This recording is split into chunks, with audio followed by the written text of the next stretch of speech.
So hi everyone, my name is Lokesh. स्वागत है आपका मेरे चैनल पे। और आज की वीडियो में अपन बात करेंगे यार इनऑर्गेनिक केमिस्ट्री के बारे में, क्योंकि बच्चों को मैक्सिमम दिक्कत आती है इनऑर्गेनिक केमिस्ट्री में कि भैया इनऑर्गेनिक केमिस्ट्री में थ्योरेटिकल क्वेश्चन आता है, एनसीईआरटी से क्वेश्चन आते हैं। ये चीज आपके दिमाग में चलती होगी। कभी लगता है कि भैया थ्योरेटिकल चीज है, हमें समझ में नहीं आता कहाँ से एक्सेप्शन बन जाता है, कहाँ से क्या बन जाता है। तो इस चीज को बेटर बनाने के लिए आपके पास होना चाहिए मास्टर प्लान। मास्टर प्लान क्या होना चाहिए? आपके पास एनालाइज होना चाहिए लास्ट ईयर्स के क्वेश्चन में कि किस तरह से क्वेश्चन पूछे जाते हैं और क्वेश्चन कहाँ से आते हैं। तो आज मैं आपको वही टॉपिक बताने वाला हूँ जिनसे मैक्सिमम क्वेश्चन पूछे जाते हैं। अगर आप उनको करेंगे तो आराम से आप 60 आउट ऑफ 60 स्कोर कर सकते हैं। उन टॉपिक को पढ़ के उनको मास्टर करके बाकी चीजों को बेसिक भी रखेंगे, काम चलेगा। लेकिन क्वेश्चन कहां से पूछा जा रहा है मैक्सिमम ये होना चाहिए। अपने नीट सिलेक्शन का सबसे बड़ा रोल यही होता है कि आपको उन चीजों का ध्यान होना चाहिए क्वेश्चन कहां से पूछा जाता है, कहां से आपको मास्टर करना हो। सारे टॉपिक को मास्टर करे ऐसा हो नहीं सकता, मिनिमम टॉपिक को मास्टर करो जो मैं बताने वाला हूं। तो शुरू करते हैं वीडियो को यार। इसी के साथ में सबसे पहले नंबर 1 पे अपन बात करेंगे। पहला चैप्टर अपना पीरियोडिक टेबल। पीरियोडिक टेबल में भैया बहुत सारा चैप्टर है। वो बेसिक पढ़ाते हैं आप लोगों को, बेसिक सिखाता है आप लोगों को। लेकिन उसमें से कौन से क्वेश्चन है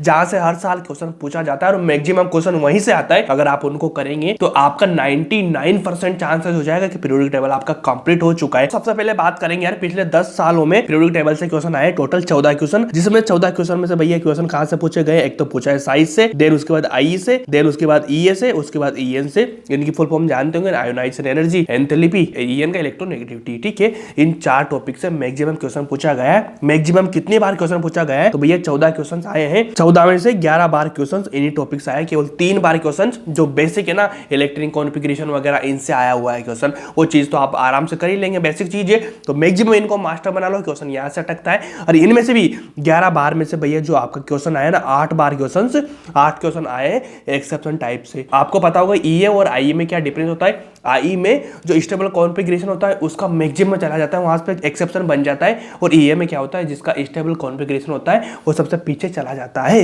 ये वाली चीज ध्यान रखना। ऐसे एक्सेप्शन क्वेश्चन आया 8 बार, 11 बार नॉर्मल क्वेश्चन आया इजी टाइप से, मतलब जो कंसेप्ट चलता है ना उससे। तो ये चीजें इनको एनालाइज करके ध्यान से रखो इन चीजों को। साथ में अपन बात करेंगे second number chemical bonding. Chemical bonding में भैया 10 सालों में 30 क्वेश्चन आए हैं। 30 क्वेश्चन कहां से आए इतना मैं बता दूं आप लोगों को। हाइब्रिडाइजेशन से आया, एमओटी से आया, डायपोल मोमेंट से आया और बॉन्ड पैरामीटर से आया। बॉन्ड पैरामीटर में कौन कौन सा है? Bond angle, bond length, bond order, इन सबसे क्वेश्चन आया है। और 30 क्वेश्चन में से अगर मैं बात करूं कि इन टॉपिक से कितनी बार क्वेश्चन आया, तो भैया ये आया 24 बार क्वेश्चन इन्हीं टॉपिक से आया। 6 बार क्वेश्चन था जो कोई अदर टॉपिक से आया, जो इजी टॉपिक है वो है ना, वहां से क्वेश्चन आप इतना करेंगे ना वो आराम से हो जाता है। आप पढ़ेंगे तो सारा चैप्टर, ऐसा नहीं इनको पढ़ना है, इनको मास्टर करना है, अच्छे से इनको ध्यान रखना है, बिल्कुल दिमाग में आपके चलना चाहिए। और एनसीईआरटी का भी रोल होता है। एनसीईआरटी आपको बेसिक थ्योरी सिखाती है, आपको एनसीईआरटी को लाइन टू लाइन करना होगा। एनसीईआरटी का बहुत बड़ा रोल होता है। बायो में तो मैक्सिमम होता ही है, केमिस्ट्री में आप पढ़ते ही इनऑर्गेनिक वगैरह में। तो अगर आपको मान लीजिए मास्टर करना है एनसीईआरटी को, तो मैं आपको बताने वाला हूं एक ऐप के बारे में जिसका नाम है मेमोनीट। ये मेमोनीट जो ऐप चल रहा है साइड में, इस ऐप को देखना भैया। इस ऐप में क्या है, सबसे बेस्ट चीज क्या है मैं बताऊं आपको। इसमें क्या होता है,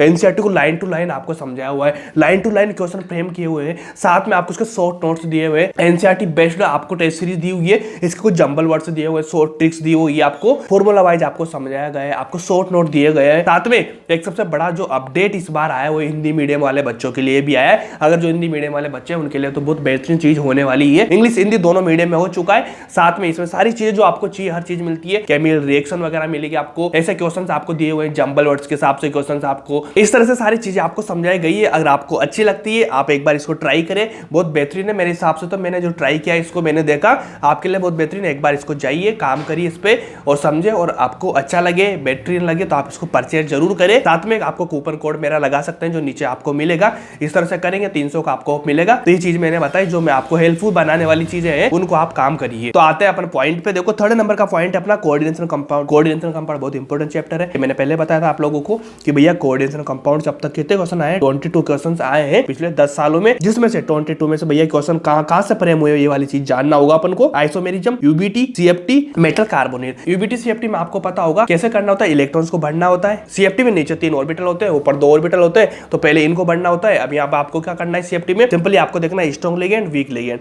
स्ट्रॉन्ग लिगेंड आएगा तो 6 नीचे बढ़ने में आएगा, 7 इलेक्ट्रॉन ऊपर जाएगा। अगर वीक लिगेंड आता है तो भैया 3 नीचे आएंगे, चौथा ऊपर चला जाएगा, 4th नंबर का। आया कि नहीं आया समझ में? इस तरह से करेंगे आप, बेसिक चीजों को बनाएंगे, काम आराम से होगा आप लोगों का यार। फिर उसके बाद पी ब्लॉक आता है अपना, बहुत इंपॉर्टेंट चैप्टर अभी चल रहा है अपने माई स्कूल पे, अगर जाके देख लीजिए, बहुत बेहतरीन टॉपिक है। सारे क्वेश्चन कॉपी से फ्रेम करवा दूंगा आप लोगों को, एक बार पढ़िए जाके देख लेना। लेना, एक बार ट्राई करो, सोचो आपके हिसाब से जो भी बेटर लगता है। पी ब्लॉक है, पी ब्लॉक से अब तक 10 सालों में 23 क्वेश्चन आए। 23 क्वेश्चन कहाँ से आए भैया, ये यहाँ से आए, यहाँ से आए। देखो ये वाले टॉपिक है, इनसे मास्टर क्वेश्चन बनाना पड़ेगा आप लोगों को। कितना मैं बता दूं, कोऑर्डिनेशन कंपाउंड 22 में से भैया 19 क्वेश्चन इन्हीं टॉपिक से आए अभी तक 10 सालों में। तो पी ब्लॉक में 23 क्वेश्चन में से भैया 20 क्वेश्चन इन टॉपिक से आए हुए हैं। देख लेना, इनको मास्टर करो, काम आपका बन जाएगा। बैक बॉन्डिंग ये वाली चीजें चल रही है आज से अपनी क्लास में, फैमिलीज वगैरह चलेगी, ठीक है। पी ब्लॉक चल रहा है, उसके बाद अपना आता है एस ब्लॉक। एस ब्लॉक छोटा सा चैप्टर है, बहुत इंपॉर्टेंट है। अब तक 19 क्वेश्चन आए, पीरियोडिक टेबल से भी ज्यादा क्वेश्चन यहाँ से आए, लेकिन पीरियोडिक टेबल क्या है वहाँ पे बेसिक है। उसको पढ़ने के बाद सारी इनऑर्गेनिक केमिस्ट्री के क्वेश्चन आप आराम से कर रहे होंगे। ऐसे माने ना तो पीरियोडिक टेबल से ही सारे इनऑर्गेनिक के क्वेश्चन आते हैं, ऐसे मान सकते हैं अपन, क्योंकि सारे बेसिक वही है, तो उसको इंपॉर्टेंट मानना पड़ेगा, 100% इंपॉर्टेंट है। इस ब्लॉक में अगर देखेंगे तो 19 क्वेश्चन आए, जिसमें से कहाँ से फ्लेम टेस्ट में सोल्युबिलिटी और थर्मल स्टेबिलिटी। बहुत ईजी टॉपिक है यार, मैंने इनको 5-5 मिनट में बच्चों के दिमाग में ऐसा भर दिया है ना कि जिंदगी भर नहीं भूलेंगे, और यहाँ से एक भी क्वेश्चन उनका रॉन्ग नहीं होगा। 19-17 क्वेश्चन इन्हीं टॉपिक से आए हुए हैं। और लास्ट और फाइनली अपना आता है डी और एफ ब्लॉक। डी और एफ ब्लॉक देख लीजिए, छोटे छोटे टॉपिक है, लेकिन 25 क्वेश्चन पूछे गए इन सब तक, ठीक है ना। ऐसा क्यों पूछा गया? तो डी और एफ ब्लॉक में क्या होता है यार, मैक्सिमम क्वेश्चन क्या है, जो पीरियोडिक टेबल पढ़ेंगे आप, वहां से आप इनके क्वेश्चन सोल्व कर सकते हैं। मतलब वहां से बेसिक बना के इसमें सारा समराइज कर दिया गया है। डी और एफ ब्लॉक में बहुत सारे एलिमेंट्स होते हैं ना, तो कहीं ना कहीं इलेक्ट्रॉनिक कॉन्फिगरेशन, ऑक्सीडेशन वगैरह आप पीरियोडिक टेबल में सीख लेंगे, कहीं और भी सीख लेंगे, लेकिन वो क्वेश्चन यहाँ से माना जाएगा, इसलिए यहाँ का ज्यादा हो जाता है थोड़ा सा। तो ये क्वेश्चन मैक्सिमम आए कहां से, ये पता होना चाहिए ना, मैक्सिमम क्वेश्चन आए कहां से। ये आया भैया साइज से, साइज अपन पीरियोडिक टेबल में पढ़ते हैं। उसके बाद ऑक्सीडेशन स्टेट अपन यहाँ पढ़ेंगे डीएफ ब्लॉक में, साथ में मैग्नेटिक मोमेंट आप जानते हैं, एटॉमिक नंबर्स वगैरह, एटॉमिक नंबर आप पीरियोडिक टेबल में हर जगह आप जानते ही, इन टॉपिक से आया। ये बता दूं मैं कि इन्हीं टॉपिक से मैक्सिमम 23 क्वेश्चंस इन्हीं टॉपिक से आए हुए हैं। अगर आप इन टॉपिक को मास्टर करेंगे तो बेटर होगा, बहुत शानदार काम आपका हो जाएगा। इनको बेहतरीन करिए चीजों को, ठीक है जी। और अगर आपको वीडियो अच्छी लगती है तो यार सब्सक्राइब किया करो, लाइक तो वीडियो करना ही चाहिए आप लोगों को, और आपके दोस्तों को शेयर करो। जो चीजें मैं बता रहा हूं आप लोगों को, कहीं ना कहीं ऐसा नहीं मिलेगी आपको एनालाइज करके इन चीजों की। जो भी चीजें क्वालिटी की है, तो ये वाला टॉपिक था, इनको करो, मजा आएगा आप लोगों को, इनको मास्टर बनाने का कोशिश करिए। तो मिलते हैं नेक्स्ट वीडियो में, और बने रहना मेरे साथ में। Thank you so much.